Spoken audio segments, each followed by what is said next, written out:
Hello, everyone. Today, my presentation is called "Resilient Hearts: Same-Sex Love in Times of Oppression," where I look at how queer love survives even in really restrictive or dangerous environments. I focus on two examples: Acne Min's memoir "Red Azalea," which takes place during the Chinese Cultural Revolution, and the story of Mary Read and Anne Bonny from Leah Rupp's Sophistries, which looks at women who loved women across history. My main argument is that same-sex love survives through secrecy, creativity, and storytelling, and that these relationships show how powerful human connection can be even when institutions try to erase it. The purpose of my project is to show why talking about queer history and queer experiences matter. A lot of these stories were hidden or erased either by governments, by social norms, or by the people themselves because they need to stay safe. By looking closely at these examples, we can understand how relationships and identities continue to exist even when society tries to control them. These conversations also help us see that gender and sexuality have always been more complex than dominant cultures say. In Red Azalea, Acne Min grows up during the Cultural Revolution, when people were expected to be loyal to Mayo at all costs. Individual feelings were treated as distractions, so emotional expression was really restricted. She describes her labor camp as a place where there was no privacy and barely any personal identity. But in the middle of all of that, she forms a secret relationship with another woman named Yan.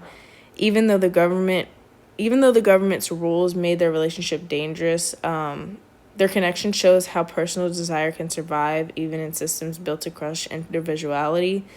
Scholar Fei Zhu, one of the outside sources I use, says that men's intimacy with Yan becomes a form of gender protest against the political pressures they lived through.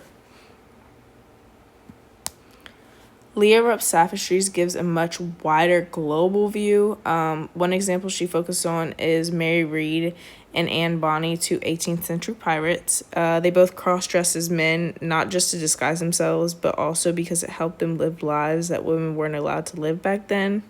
Some historians think that they might have had a romantic relationship, even though we can't prove it. Their closeness challenged what society believed women could be.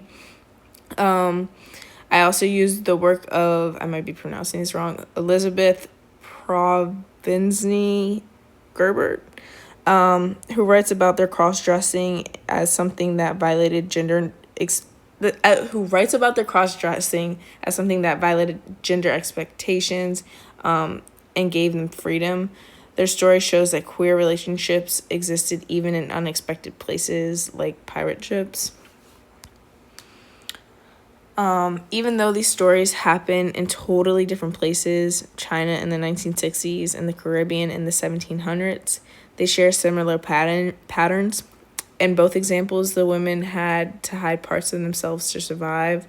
They used creativity, secrecy, and sometimes performance to express their identities and relationships.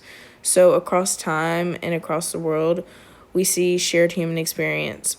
People finding ways to love and connect even when society tells them they shouldn't. It's important to have these conversations because queer people throughout history often didn't get to record their own experiences. When we recover stories like Min's or Read and Bonny's, we learn that queer love isn't new or modern. It's always been here. It just hasn't always been safe to talk about. These stories help us understand resilience and how people resist oppression in both big and small ways. This project is significant because it highlights the role of storytelling. Min tells her own story through memoir, and retells the stories of women who couldn't speak for themselves. Their voices show us that love and identity are powerful forms of resistance. By learning these stories, we keep them alive and recognize the resilience of people in the past. Thank you.